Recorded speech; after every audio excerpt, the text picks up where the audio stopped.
लहानपणी आपण जसं घर-घर खेळत होतो ना, तसंच पिल्लूचं आणि हानीचं चालू होतं. त्यांनी एकाच रूममध्ये किचन, वॉशरूम, सिक्रेट रूम सगळं काही बनवलं आणि तेच तुम्हाला शेअर करत होते लाँग व्हिडिओमध्ये. तर इथे ना मेहंदी काढली मी. मी तर खूप छोटीशी मेहंदी काढली. आदल्या दिवशीच काढली होती मी आणि आज शुभांगीताईनं खूप छान सुंदर मेहंदी काढून घेतली आहे.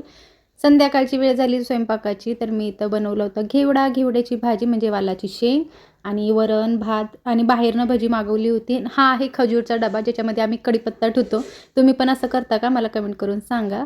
इथे जेवणं चाललेत आणि पिल्लूचं आहे ना जेवणपेक्षा मोबाईलमध्येच लक्ष. आत्ताची लेकरं आहे ना काय सांगावं, मोबाईल म्हटलं तर जेवणाला हो म्हणते ते. आणि दुसऱ्या दिवशी ना काही नाश्ता बाहेरून मागवलेला आणि घरी पोहे बनवलेले आणि इथे नंतर बांगड्या घेण्यासाठी आलो. ताईला बांगड्या घ्यायच्या होत्या. त्या घेतल्या. त्यानंतर आई आणि मी आलो सलूनमध्ये. तर आईचे ना थोडासा हेअर कलर करायचा होता. म्हणजे टचअप करायचा होता, हेअरकट करायची होती आणि स्ट्रेटनिंग करायची होती. तर हे बघा बिफोर लूक कसं आहे आणि आफ्टर लूक खूप सुंदर आलं. फर्स्ट टाईमच आईनं सलूनमध्ये असं हेअरकट वगैरे आणि स्ट्रेटनिंग वगैरे केलेली आहे. तसं एकदा केलेली, पण असंच रँडम पार्लरमध्ये केलेलं होतं.